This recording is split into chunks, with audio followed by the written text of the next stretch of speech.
ზამთარი უკვე კარგად იგრძნობა, თოვლიანი დღე გვაქვს, პარასკევი, არაჩვეულებრივად განსაკუთრებული დღე, როგორც ყოველთვის აღნიშნავთ ხოლმე, King David-იც იგრძნობა უკვე წინა საახალწლო პერიოდი, ნაძვისხე დამხვდა არაჩვეულებრივი და ძალიან საინტერესო სტუმრებთან დიალოგისთვის ვემზადებით, იმისთვის რომ გავიგოთ ვინ არიან დღეს ქალების ნარატივის სტუმრები, უნდა ვნახოთ გადაცემის ანონსი. გიბრუნდებით რამდენიმე წამში.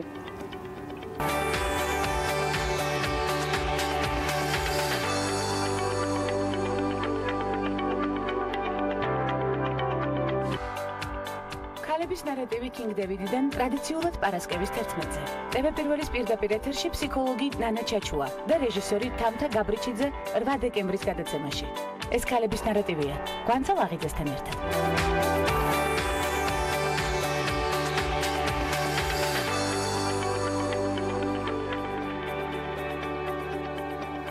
ცხოვრებისეული მიმართულებები, ემოციები, რომელიც აუცილებლად უნდა გავითვალისწინოთ იმისთვის, რომ ნებისმიერ საქმეში მივახციოთ წარმატებას, პროფესიონალიზმი პირველ რიგში და მრავალწლიანი გამოცდილება, რომლის მომსწრე ახლა ამჟამად უკვე ქალების ნარატივში გავხდებით, ფსიქოლოგი, არაჩვეულებრივი რესპონდენტი ნანა ჩაჩუა სტუმრად გადაცემაში ქალების ნარატივი. უღრმესი მადლობა პირველ რიგში გამწოდო ნანა მობრძანებისთვის, გადაცემაში მონაწილეობისთვის, ძალიან ბევრ საინტერესო რჩევას ველით თქვენგან, ბევრი მნიშვნელოვანი აქცენტი მომისმენია თქვენგან სხვადასხვა მიმართულებით და სხვადასხვა საკითხზე, მათ შორის მედიის როლზე საზოგადოებაში, ამა თუ იმ საკითხის აღქმის, ვთქვათ, ასე დავარქვათ და შედეგის მიმართულებით დამეთანხმებით ამაში. თუმცა პირველ რიგში უნდა გავამახვილო ყურადღება ემოციების მოზღვავებაზე და ემოციების მართვაზე. თქვენ პირადად როგორ ახერხებთ სტრესულ გარემოში ცნობილი და 8 წლმოსილი ფსიქოლოგი ემოციების მართვას, როდესაც იყურებთ ყოველთვის ეს კითხვა მიჩნდება ნებისმიერ დროს. კი ბატონო, მოგესალმებით თქვენ და მივესალმებით თქვენს ტელემაყურებელს. ძალიან უმშვენიერეს და არაჩვეულებრივი, ძალიან კარგი სტუდიიდან. ძალიან მოქმედებს გარემო ალბათ. კი, არაჩვეულებრივი. ემოციებიც უფრო კარგად მართვათ. ადამიანი თავისთავად ცხადია, რომ არის ემოციის სუბიექტი. ეს არის აზროვნება, ემოცია ადამიანისათვის და ნებისყოფა, რომელიც არის დამახასიათებელი და მისი პრიორიტეტი. ყველა ცოცხალ არსებათაგან გამორჩეულად სწორედ ეს გახლავთ. რომ მას აქვს შეუძლია აზროვნება, ემოციონალური დამოკიდებულება მოვლენების მიმართ და ნებისყოფა. თითქმის ყოველთვის ემოციებში. დიახ, დასაკვირველია რა თქმა უნდა, რადგანაც თუ აზროვნებით მე მეძლევა კითხვაზე პასუხი, რა არის ეს? ემოცია გამოხატავს, რაც არის იმის მიმართ ჩემს სუბიექტურ დამოკიდებულებას. და სათყოფილა ის მნიშვნელოვანი მიგნება, რომელსაც მნიშვნელოვანი სწორედ ესაა. და ნებისყოფა ეს არის აი მის სადმე მოქმედება, დამოკიდებულება და ასე შემდეგ. ძალიან საინტერესოა რელიგიური კუთხით როგორ შეიძლება დავინახოთ ეს. თუ აზროვნება ეს არის შემოქმედი ღმერთი, ანუ ის რაც შენ უნდა იცოდე, რასთანა გაქვს კავშირი და რა არის ეს თავად, რასთანაც ურთიერთობ და მეორე ეს არის შენი დამოკიდებულება, ყველაფერი ამ იმის მიმართ, რაც არსებულია და საკუთარი თავის არსებულია და ეს თვითცნობიერების თემა გახლავთ.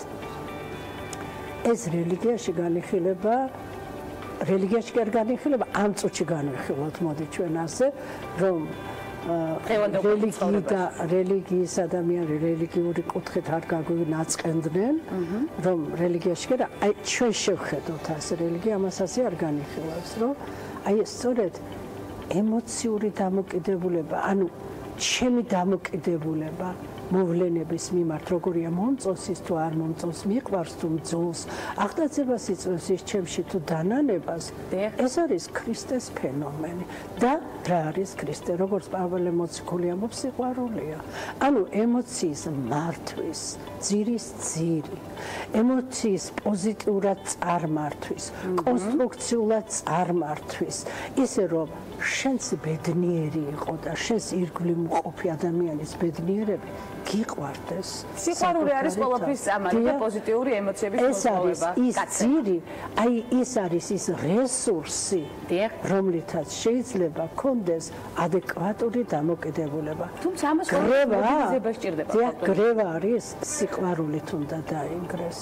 შენებაა სიყვარულით უნდა აშენდეს და აი ამიტომ ამბობს ეკლესიასთან, რომ არის ჟამი გრევისა და არის ჟამი შენებისა, არის ჟამი თქმისა და არის ჟამი უთქმელობისა. აი ამ ჟამს, ანუ იმ დროულობას სწორედ სიყვარული მიგაგნებინებს და თუ ამას ყველაფერს აკეთებ, შენი შინაგანი კონსტრუქციული დამოკიდებულებით მოვლენების მიმართ ემოცია უნდა მართო თუ არ უნდა მართო, ეს საკითხიც აღარ არსებობს. თავისთავად მოგვარკვევია. ეს არის თავისთავადი პროცესი, მიმდინარე პროცესი და მხოლოდ და მხოლოდ აი ამ წერტილში, ამ მომენტში ავლენს ადამიანი თავის თავს, როგორი ემოციური დამოკიდებულებაც გაქვს შენ არსებულის მიმართ და მოსალოდნელის მიმართ და წარსულის მიმართაც, ხო? ეს ახარ შენ. განწყობის თეორია შევქმენით ახლა, მობილიზება მოვახდინეთ ყველაფრის, ხომ ასეა? კი ბატონო. თუმცა არსებობს ისეთი მომენტები, როდესაც საკუთარ თავს მობილიზებაში ვერ აქცევ, გარკვეულ სიტუაციებში. ამას გამომუშავება სჭირდება და დრო ფსიქოლოგთან ვიზიტიც და სწორად ორიგო არ იქნება ფსიქოლოგთან ვიზიტი. რომელსაც ახლა გვაწყდით თქვენ ქალების ნარატივის მეშვეობით, რამდენად მარტივია პირდაპირ ეთერში ქალების ნარატივში ამჟამად მართოთ ემოციები თუ გაუთვითცნობიერებელი სტრესი მაინც არის და მოქმედებს ადამიანზე. აი ეხლა ამ წუთში ჩემი პროფესიიდან გამოვდივარ. იცით რა არის რომ სადაც ხარ, აი იაპონელებს აქვთ აი ასე ერთ-ერთმა იაპონელმა მხატვარმა თქვა ასეთი ფრაზა და ძალიან მომწონს რომ თუ გინდა რომ დახატო ჩიტი, გახდით ჩიტი. აი რაშიც ხარ, თუ იმაში გაქვს ჩართულობა, აი ეს ჩართულობის თემა ძალიან მნიშვნელოვანია. მაშინ იცით რა შენ მას ეკუთვნი, აი ჩაის სვამ დალიე ჩაი. ნუ ვიქრებ გუში რა იყო, ხვალ რა იქნება. აქ და ამჟამად აი აქ ახარ, ამას ლაპარაკობ, რასაც ლაპარაკობ, იყავი ამ ნათქვამში, იყავი ამ სიტყვაში. სამზარეულოში ხარ, სადილსაკეთებ, იყავი ამაში. ანუ ძალიან მნიშვნელოვანი ჩართული ნანა. კარგია თუ კარგად აღვქვამთ ამას ყველაფერს, გავიაზრებ და საკუთარ თავზეც გამოვხდეთ. და თუ მსმენელი ჩართულია კიდევ მსმენაში, ის მიიღებს ამას. ის მიიღებს იმრჩევას. ჩვენ კიდე ჩვენს სიტყვაში გვაქვს ჩართულობა და აზრში იმყოფებით, მაშინ იცით რა არის, აი ვამბობთ ისე, რომ ისიც მიიღებს. ჩვენ გვაქვს ემოციები პოზიტივის გაცემის ამ შემთხვევაში, კი ბატონო. აი ეს არის გაცემისა და მიღების ერთდროული აქტი ქვია ამას. გაცემისა და მიღების. ბატონო ნანა, რომელსაც თქვენ გისაუბრიათ უკვე სხვადასხვა დიალოგები მომისმენია ამ თემასთან დაკავშირებით, რა სჭირდება დღეს ქართულ მაყურებელს? ვიცი რომ სატელევიზიო არხებს ნაკლებად უთმობს დროს. რა სახის გადაცემები სჭირდება დღეს მაყურებელს, რომ აღიქვას სწორედ ის პოზიტივი და ის მიმართულება, რომელიც ახლა გურჩიეთ? იცით რა არის, ხშირად იციან თქვენ რომ მოდი ისეთი გადაცემები გაკეთეს ტელევიზიებიდან, რომლებიც სადაც მხოლოდ კარგზე იქნება ლაპარაკი და არ იქნება ცუდზე. თუ ის ცუდი ჩვენი ცხოვრების ნაწილია და ჩვენ ამ ცუდში გვიწევს ცხოვრება, რასაც ცუდს უწოდებთ, თორე ეს ცხოვრების პროცესია. და იმას არ შეიძლება ერქვას ცხოვრების პროცესი ცუდი ან კარგი. ის არის, ის ცხოვრების პროცესია. თუ მას მივაწვდით მაყურებელს ისეთი ინტონაციით თუნდაც, აი ძალიან მნიშვნელობა აქვს ხმას. ძალიან დიდი მნიშვნელობა. თუ ისეთი გადაცემის ქუდი იქნება, სადაც პირდაპირ განგაშის ესე იგი ზარები არ რეკენ აი ამ იმაში გადაცემის ქუდში და აი ყოველთვის მაყურებელი გრძნობს, რომ მისადმი პატივისცემა არის. აი იმ გადაცემაში, აი იმ ნათქვამში, იმ სიუჟეტში, აი თვითონ მაყურებელი, რომელიც ძირს თავის ოთახში, თავის სახლში, თავის კამზე, თავის სავარძელში და განიცდის ამ ყურებაში ადამიანად ყოფნას, რა დონის სიუჟეტიც არ უნდა იყოს მოცემული, ამიტომ პროფესიონალი საჭირო, ოპერატორიც კი პროფესიონალი უნდა იყოს. ანუ ოპერატორების საყურადღებოდ მინდა ვთქვა, რომ დამწყვეტი მნიშვნელობა არის კადრს როგორ აჩვენებენ და რა დოზით და რა ხანგრძლივობითაც აჩვენებენ ესეც კი. და ძალიან მნიშვნელოვანი არის. ის კი არ უნდა მნიშვნელოვანი ის არის, რომ კი არ დამალო, კი არ შეფუთო, არამედ აჩვენე ისე როგორც არის ოღონდაც ისე თქვი ისე გააკეთო რომ აი მაყურებელმა იგრძნოს თავი ამ პროცესში როგორც აი ადამიანი მისადმი გაფრთხილება არ ახსოვთ ზოგჯერ არც წამყვანებს, არც გადაცემის შინაარსში, არც ოპერატორების ხედავთ, რომ იქეთ ადამიანი. უმეტეს შემთხვევაში სტუმრებს არ ახსოვს სწორედ, რომ იქ ადამიანია და მას ის სიმართლე ისე უნდა მიეწოდოს, თუ არა და ეხლა იმისი დრო არ არის, თორე არაჩვეულებრივად აქვს ჰომეროს, როგორ ეუბნება პრიამოსი აქილევს, რომ მე რა მქნა ახლა უბედურმა მამამ, როცა ახლა ჩემი შვილის კვლელის საზისხარ ხელებს კოცნი და ისე ეუბნება, რომ აქილევსი ატირდება. იმიტომ რომ აქ მან გადასცა ის განცდა, ის გრძნობა, სადაც აქილევსის პერსონა ხელყოფილი კი არ იყო, პირიქით, იცით, უფრო ამაღლებული იყო. ამიტომ აქ რუსთაველს ნათქვამი გველსა ხვრელით ამოიყვანს ენა ტკბილად მოუბარი არ ნიშნავს შენი ჭირიმე შენგენაც ვარ ტკბილად მოუბარი ნიშნავს რომ შენთან ურთიერთობაში მაგრძნობინე რომ მე შენი მხრიდან აღქმული ვარ და განცდილი ვარ როგორც ადამიანი. აი გისმენთ ახლა კავტონო ნანა და ძალიან დიდი სურვილი მაქვს რომ სულ ისაუბროთ და სულ გისმინოთ მსმენელის როლში ვიყო. დიდი ხნის განმავლობაში რამდენად არის საქართველოში ფსიქოლოგთან ვიზიტის კულტურა, სწორედ აქეთ მინდა. წავიდეთ თქვენი მრავალწლიანი გამოცდილების ფონზე წლების შედარების საშუალებაც გვეძლევა. აქტიურია თუ არა დღეს სწორედ ამ მიმართულებით ქართველი პაციენტი? საკმაოდ აქტიურია. და წლების შედარება რომ მოვაკეთოთ, წლების შედარებით რო გავაკეთოთ, ეხლა რომ დაახლოებით 30 წლის წინ ეს უფრო ნაკლები იყო. თუმცა მაინც იყო. მაგრამ ეხლა იმდენად მოზღვავებულია ეს, რომ აი თქვენს გადაცემაში თქვენი დამფუძნებლის, თქვენი პირადი, თქვენი პროდიუსერის და მაყურებლის მიმართ ჩემი დამოკიდებულება რაც მაქვს რომ არა მე დღეს ორ ადამიანს ვიზიტი გადაუდე დილიდან ხო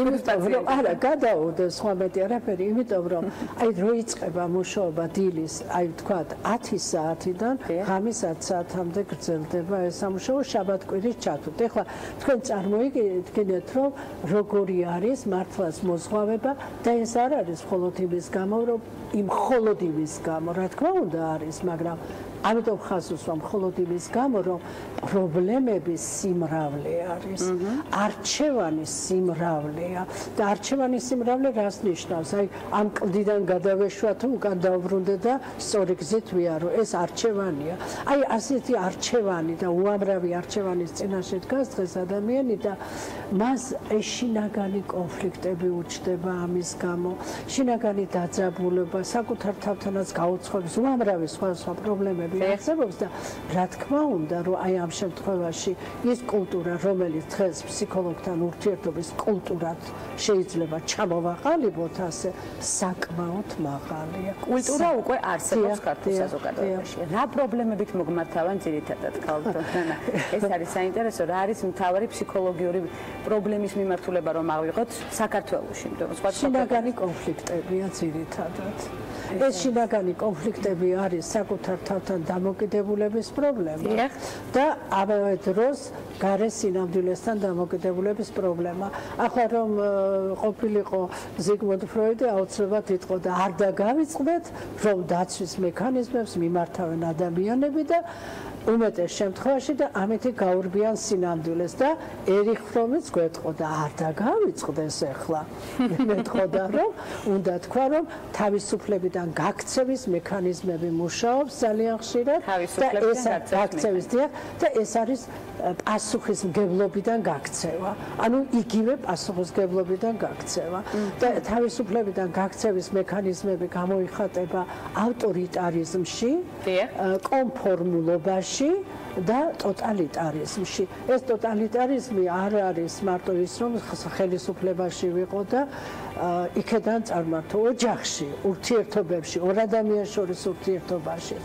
აი ეს ტოტალიტარიზმი ყვავს და აი რა რაც თავარი აი კონფორმულობა და ეს კონფორმულობა რომელსაც ჩვენ ისე აი ერიკ ფრომი ამბობდა რომ უბედურება ის კი არ არის რომ მე სხვის აზრს ავტომატურად ვიმეორებ და რაღაცას ვეთანხმები ისე რომ არ მაქვს გაცნობიერებული და რადგან სხვამ თავი დააქმნია და თქვა ხო მეც ვამბობ ხოს ამაზე დიდი უბედურება ის არის რომ ეს სხვისი აზრის გავლენის გამო ჩემი აზრის გამოხატვა მე რომ გონია რომ ეს ჩემი საკუთარი აზრია აი ესაა უბედურება და არა ის რომ მე თუნდაც ვიმეორებ სხვის აზრს მაგრამ თუ ვიცი რომ ეს ჩემი აზრი არ არის სხვისია აქ ნაკლებია ის სირთულე ძალიან ბევრი მდგომარეობა გაქვთ ამოხსნილი ქალბატონ ნანა გისმენთ და ნებისმიერი მიმართულებით ამომწურავ პასუხს გვაძლევთ არის თუ არა ისეთი მდგომარეობა ადამიანის რომელიც არის თქვენი კვლევის საგანი დღეს სამშაბათ და ამოხსნელი ჯერჯერობით არა ესე იგი რა თქმა უნდა რომ ყველაფერი შეიძლება ითქვას რომ მეცნიერება ყველაფერზე პასუხი გასცა აი უჯრედის მოლეკულის ატომის ატომგულის შიგნით აი რო სიღრმეში ჩავდივართ და ასევე სივრცეში გაჭრილი თქვათ რა აი ესეთი დიდი მასშტაბურით ყველაფერი არის მაგრამ ყველაზე მნიშვნელოვანი და ღირებული მაინც ის არის რომ ჩვენ შევხედოთ ჩვენს დღევანდელ ყოფას აი კონკრეტულ ყოფას რაში იმყოფება დღევანდელი საზოგადოება რა აი მე ერთი სტატია გავაკეთე ამ ბოლო პერიოდში ხო აი ეხლა ხო ბოლოს და აი მას აქვს ასეთი სათაური გაყოყოჩებული ცნობიერება ანუ აპოკალიფსი დღეს დღეს არის ჩვენი ცნობიერების პრობლემა ადამიანის ცნობიერების ეს არ ეკუთვნის ახლა თბილისში მოსიარულე საქართველოში მოსიარულე ადამიანს ეს არის აი დღევანდელი კაცობრიული ადამიანი ამ კაცობრიობაში მყოფი დღევანდელ დროში დღევანდელ ყოფაში მყოფი ადამიანი და აი აქ შემოდის ასეთი ცნობიერების ცნება აი გაყოყოჩებული ცნობიერება რამ გააყოყოჩა ეს ცნობიერება მე იუნგს დავესესხე აი ამ ტერმინში გაყოყოჩებულ ცნობიერებას და აი გაყოყოჩებული რას ნიშნავს ის რომ ჩვენ ტექნიკა მოგვცა შესაძლებლობა იმისა რომ თქვათ ჩვენ შეგვიძლია ყველაფერი ჩვენ მოგვცა ფულმა უმეტეს შემთხვევაში გაგვათამამა იმისი შესაძლებლობა რომ თქვათ ჩვენ ყველაფერი ვართ მაგრამ ჩვენ ვართ ყველაფერი იმ შემთხვევაში თუ ვართ ერთდროულად შემოქმედები შეგვიძლია სიყვარული და შეგვიძლია ამის შესაბამისი მოქმედება აი ეს სამი ფენომენი და აი ეს ფენომენის მობილიზება გვჭირდება აი აქ ყველა ერთდროულობა არის აი ამისი რომ და ანუ შემოქმედებითობა სიყვარული და მოქმედება ხო რელიგიურად ეს არის მამაღმერთი ძეღმერთი და სულიწმინდა იგივე არის რა და მე აქაც ვიქტორ ფრანკს დავესესხე როცა ვთქვი შემოქმედებითობა სიყვარული და მოქმედება და ჩვენი ცნობიერება ადამიანური ცნობიერება ჩიხშია დღეს და რომ ჩიხშია დღეს სწორედ ეს არის შედეგი იმისა რომ საზოგადოება ორადაა გახლეჩილი დიდრებად და ღარიბებად დიდრებს ეშინიათ სიღარიბის ღარიბებს კი აქვთ შინაგანი დაძაბულობა და აი ის გაყოყოჩებული ცნობიერება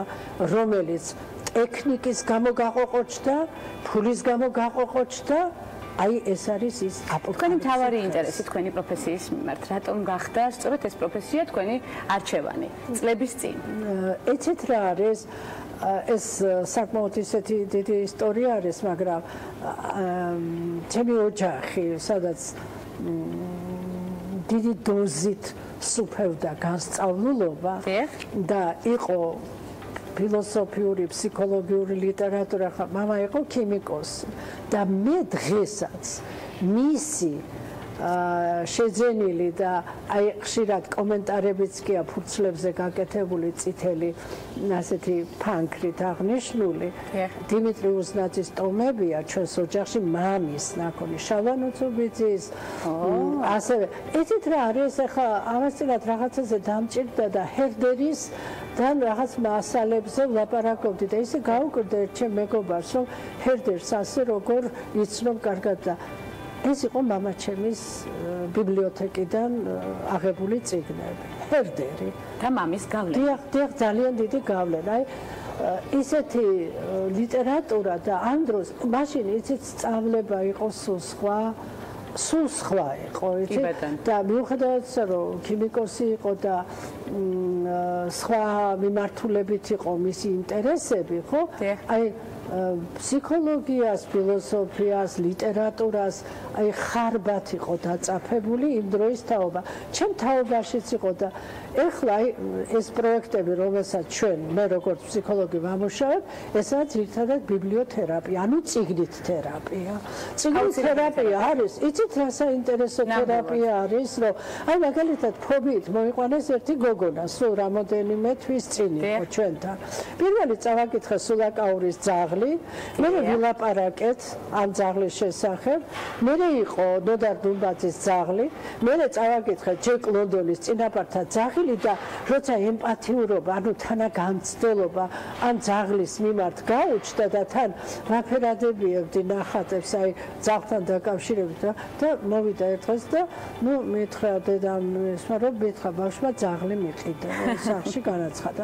ეს არის ძალიან პატარა დეტალი და ასევე არის აი სიკვდილთან შიში არის ძალიან ხშირად ყველა ფობიის ძირი საბოლოოდ მაინც სიკვდილის შიში არის და ერთხელ რომ ნუ მოდი წაიკითხე ზრდასრული ადამიანი იყო სარტრის კედელი და აი სარტრის კედელს რომ წაიკითხა ზუსტად დაინახავ რომ აი შენ სიკვდილის შიშ გავლილი და ალბერ კამიუს შავი ჭირი ახლა უცებ რას გამახსოვს და სიკვდილს რომ გაივლი აი ამ განცდაში როცა კითხულობ ნაწარმოებს და სხვათა შორის არც ფილმს აქვს ამისი ასეთი დიდი ძალა რა თქმა უნდა ხო ამიტომ ქვია ბიბლიოთერაპია და მუსიკას აქვს ძალიან დიდი გავლენა და ამიტომ იყო პითაგორას სწორედ მუსიკით მკურნალობდა და ჩვენც ვიყენებთ მუსიკათერაპიაში თამბოლები თერაპიასთან ერთად და აი როცა წაიკითხა სარტრის კედელი და ნახულობ და ნახეთ რამდენ რაღაცას გებულობ ამ პატარა მოთხრობით რომ აი სიკვდილ გავლილი ადამიანის ხედვა სიკვდილ გავლილი ადამიანის ხედვა რა არის იცი საგნებსა და მოვლენებს თავის ჭეშმარიტ მნიშვნელობას ანის ყველაფერი თავის ადგილას უნდა იყოს აი როგორც ბერძნები იტყოდნენ ძველი ბერძნები საგნებს და მოვლენებს დავარქვა თავისი სახელი ეს უკვე ცხოვრების აი ხელის გულზე დადება. ბიბლიოთერაპიისთვის თქვენ ძალიან დიდი დრო გაქვთ გამოყოფილი როგორც ჩანს მტერი ცხოვრების მანძილზე, ახლაც აგრძელებთ და გააგრძელებთ კიდეც ციგნისთვის დიდი დროის დათმობას, ასევე მუსიკის შეგრძნებას, რაც ძალიან მნიშვნელოვანია. დავმშვიდდით და პოზიტივი ნამდვილად გვაჩუქეთ. კაპიტან ნანა, უღრმესი მადლობა ამისთვის. ყველაფერი სამოხსნა შეიძლება და ყველა ბარიერის გადალახვა. ეს არის მთავარი, ისიც გვახარებს, რომ პაციენტთა რაოდენობა იზრდება და სწორედ ეს კულტურა ყალიბდება საქართველოში. კულტურა. არა რაოდენობის გაზრდა ხო? კულტურა, იმიტომ რომ ნებისმიერ სჭირდება. არა ეს ყოველთვის სჭირდება ფსიქოლოგი. არ არის დარღვევა. ფუფუნება. ამიტომ რომ გვახარებს პაციენტების სიმრავლე, იმიტომ რომ ფსიქოლოგთან ვიზიტი არ ნიშნავს რომ ავადავა. ფსიქოლოგისთან ვიზიტი ნიშნავს რომ მაღალი კულტურა. ამიტომ მახარებს პაციენტის სიმრავლე ამ მიმართულებით. მახარებს თქვენთან საინტერესო დიალოგით, რომელიც გაგრძელდება უკვე სხვა გადაცემებში, იმიტომ რომ შეუძლებელია ამოვწუროთ მნიშვნელოვან საკითხზე საუბარი მცირე დროში. გელით კვლავ ქალების ნარატივში არაჩვეულებრივი დიალოგის ავტორი ხარ, ფსიქოლოგი ნანა ჩაჩუა, პროფესიონალი სხვადასხვა რეგალიის მიმართულებით დამსახურებული პროფესიონალი სტუმრობდა გადაცემას ქალების ნარატივი. მცირე სარეკლამო ბლოკის შემდეგ მორიგ საინტერესო სტუმართან ერთად გიბრუნდებით და გვალავთ.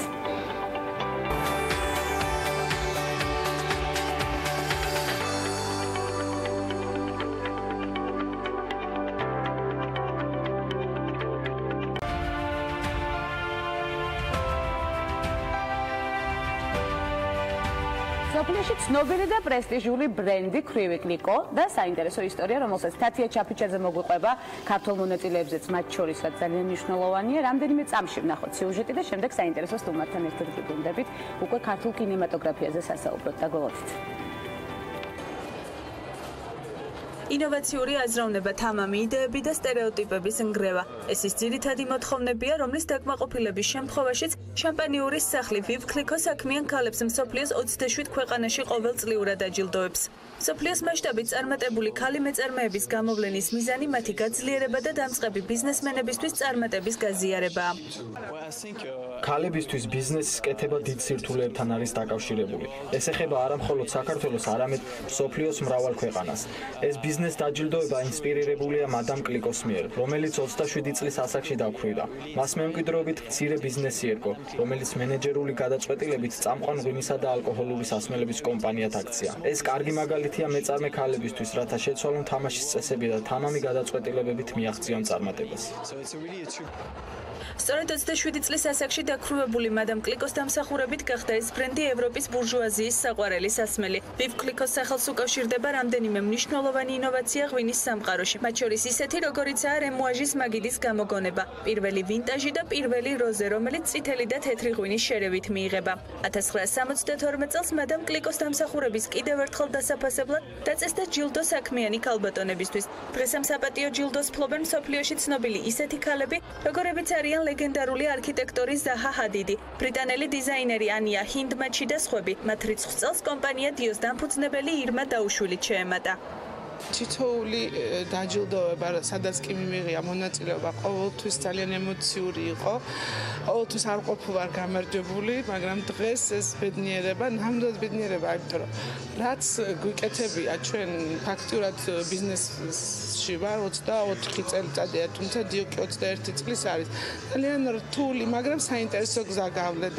როდესაც ამას ვიღაც ხედავს, აფასებს, თან სამართლიანად უცხოური კომპანია, ასეთი ქალბატონის სახელობის პრიზი, რომელიც როცა გავეცანი ამ ისტორიას, იმდენად საინტერესო იყო ამ ქალბატონის შემართება, რომ კიდევ უფრო დიდ ძალას გაძლევს.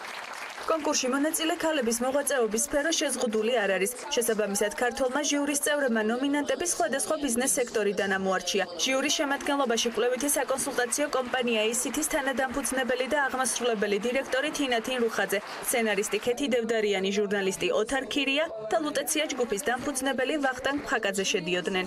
მე ვფიქრობ, რომ მადამ კლიკოს სახელობის კონკურსი ძალიან მნიშვნელოვანი კონკურსია, რომელიც საქართველოში ჩატარდა, რომელიც ემსახურება წარმატებული ქალი ბიზნეს ლიდერების წახალისებას და მათ წარმოჩენას. ვფიქრობ, რომ ეს ძალიან აკლია ჩვენ საზოგადოებას, ძალიან ბევრი წარმატებული ქალია, თუმცა მცირე რამს მენია საზოგადოებას მათ შესახებ და ძალიან ბედნიერი ვარ, რომ 1 წლის მუშაობის შემდეგ მართლაც საუკეთესო კანდიდატები გამოვავლინეთ და გამარჯვებულიც ქალბატონი ირმა დაუშვილი ნამდვილად იმსახურებდა აი ამ ჯილდოს. ზოგადად ძალიან მნიშვნელოვანია ესეთი კონკურსები, არა მარტო იმისათვის, რომ ეს მხოლოდ ქალბატონებისათვის, მამაკაცებისათვისაც უნდა იყოს, ახალგაზრდებისათვისაც უნდა იყოს და რაც მეტი იქნება ესეთი უცხოური კომპანია და აწესებს ესეთ ჯილდოებს, ეს ძალიან სასიამოვნოა და ძალიან წაადგება ჩვენს მომავალ თაობას. 1972 წელს დაარსებული შამპანიურის სახლი Pirveli 1987 წლიდან LVMH გრუპის შემადგენლობაშია. კომპანიის ვენახები 393 ჰექტარზეა გადაჭიმული. სარდაფების სიგანე 24 კილომეტრს შეადგენს, პროდუქცია კი მსოფლიოს 150 ქვეყანაში იყიდება. დიდი მადლობა თათია ჩაფიჩაძე ძალიან საინტერესო სიუჟეტისთვის, როგორც ჩვევია ხოლმე, ზოგადად ორიენტირება საინტერესო თემებზე, ველით მას კვლავ ქალების ნარატივის სერიალში და ახლა უკვე საინტერესო სტუმარზე უნდა გადავერთოთ, რომლის ვინაობაც ვიცით უკვე ანონსის საშუალებით დიალოგის საწყისში განვიხილეთ სტუმრის ვინაობა, თამთა გაბრიჩიძე რეჟისორი, ძალიან ბევრი წარმატების მფლობელი უკვე, რომელზეც არაერთ გზის გვისაუბრია ქალების ნარატივში, როგორც იქნა სტუმრობს გადაცემას ქალების ნარატივი. უღრმესი მადლობა მობრძანებისთვის და არეალში გაერთიანებისთვის, ეს ფრაზა მიყვარს ძალიან. ქართული დოკუმენტური ფილმი სოვდაგარი სანდესის კინოფესტივალზე მოხდა, ვისაუბრეთ ამაზე. სოვდაგარი ოსკარის 2018 წლის შიდა შესარჩევ კონკურსში მონაწილეობს და ნომინაციამდე უკვე რამდენიმე ეტაპი გაიარა, რომელიც აღნიშნეთ. ფილმის მსოფლიო პრემიერა კანადაში, ასევე Hot Dogs Documentary Festival-ზე შედგა, სადაც სოვდაგარი საუკეთესო მოკლე მეტრაჟიანი დოკუმენტური ფილმის კატეგორიის გამარჯვებული გახდა. ამაზეც სულ რამდენიმე ხნის წინ ვისაუბრეთ ქალების ნარატივში. გრძელდება ფესტივალი, საფესტივალო ცხოვრება დავარქვი ასე და მრავალი გამარჯვება, რომლისთვისაც უკვე პირადად გიხდით დიდ მადლობას. რეჟისორის ხედვით, ფილმის არსი და მთავარი ხაზი რა არის? ამას თქვენს გარეშე ვერ გამიხილავდით, ცხადია, ფილმის მთავარი სათქმელი გითხარით. პირველ რიგში დიდი მადლობა, ძალიან მიხარია, რომ თქვენი სტუმარი ვარ მოწვევისთვის. ფილმის მთავარი ხაზი არის ეს დოკუმენტური ფილმი. და სიმართლე რომ გითხრათ, მთავარი ხაზი მინდოდა რომ ყოფილიყო ძალიან მარტივი, მარტივად აღსაქმელი ერთი ადამიანის ისტორია, რომელიც აერთიანებდა რამდენიმე ადამიანის ისტორიას. მისი გზით, მის გარშემო, აი მისი გავლილი გზით ნახავდით ეს გაკვირთ რამდენიმე ადამიანის ისტორიას. სხვადასხვა პერსონაჟს, რომელიც რაღაც ძალიან უცნაურ, უჩვეულო გარემოში ცხოვრობენ და უჩვეულო, იმიტომ რომ ცხოვრობენ ადგილზე, სადაც ფულის მაგიერ იყენებენ კუპიურად კარტოფილს. აი თავის კარტოფილი ყველას. კარტოფილი ძალიან გვიყვარს და აი თავარი ჩემთვის რა ვთქვა შეიძლება არც გვიფიქრია იგივე დეზერტირების ბაზარში რომ მივდივართ, რომ აი საიდან მოდის ის პროდუქტი და ამის მიღმა ვინ არიან, რა ადამიანები და ზოგადად საინტერესო იყო ეს თემა ჩემთვის და რო აღმოვაჩინე რომ კონკრეტულად ამ დახლთან ის კარტოფილია, რომელიც კუპიურის მაგიერ მიქნა გადახდილი თქვათ სიტყვაზე მაისურში 2 კილო ან მივხვდით რომ კარტოფილსაც ძალიან დიდი მნიშვნელობა აქვს თუ დააკვირდება. ძალიან დიდი მნიშვნელობა აქვს. ყველაფერს აქვს ძალიან დიდი მნიშვნელობა. ეს არის თავარი სათქმელი, რომ ნებისმიერ დეტალს, რომელიც ჩვენ გამოგრჩება ალბათ მხედველობიდან, აქვს არსებითი მნიშვნელობა. ხო, აი საიდან რა მოდის? აი ეს არის მნიშვნელოვანი ძალიან. უცხოელი მაყურებლის შეფასება არის ძალიან დადებითი. სოვდაგარის ყურების შემდეგ თქვენ პირადად აღიქვამდით ამას ცხადია. როგორია დამოკიდებულება და უკვე სამომავლო ორიენტირი შეიძლება და მოლოდინი თქვენგან?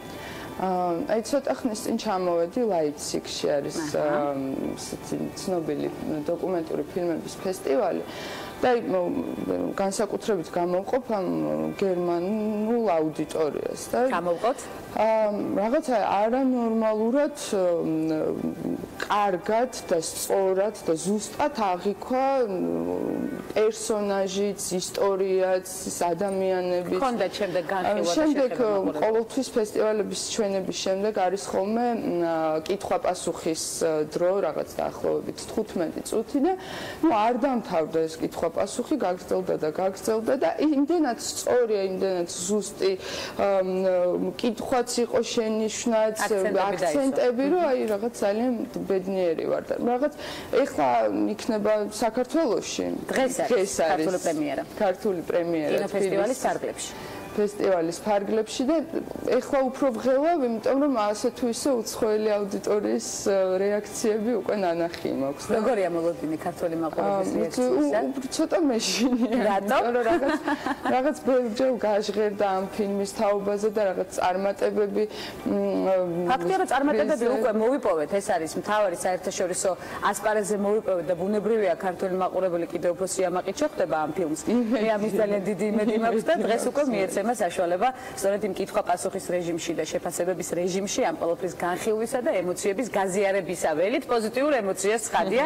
რა დრო დაგჭირდათ თამთა სწორედ ამ ფილმზე მუშაობისთვის? როგორი იყო ჩართულობა? მსახიობები, ვინც დოკუმენტურ ფილმში იღებენ მონაწილეობას, დავარქვათ ასე, ცოცხალი რეალური პერსონაჟები, რამდენად მარტივი იყო მათი მოძიება და ერთი ფილმის არეალში მოქცევა?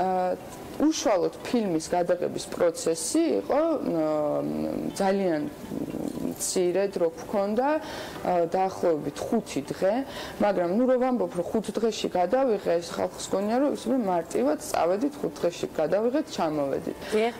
რეალურად დაახლოებით 1 წელი დამჭირდა რომ ამ ხალხთან კომუნიკაციაში შევსულიყავი, გამეცნო კარგად მათი ყოველდღიურობა შემესწავლა, ჩემთან დაახლოებულიყვნენ თვითონ მთავარი პერსონაჟიც გელა, ეს სოლდაგარი, რომელიც მოგზაურობს.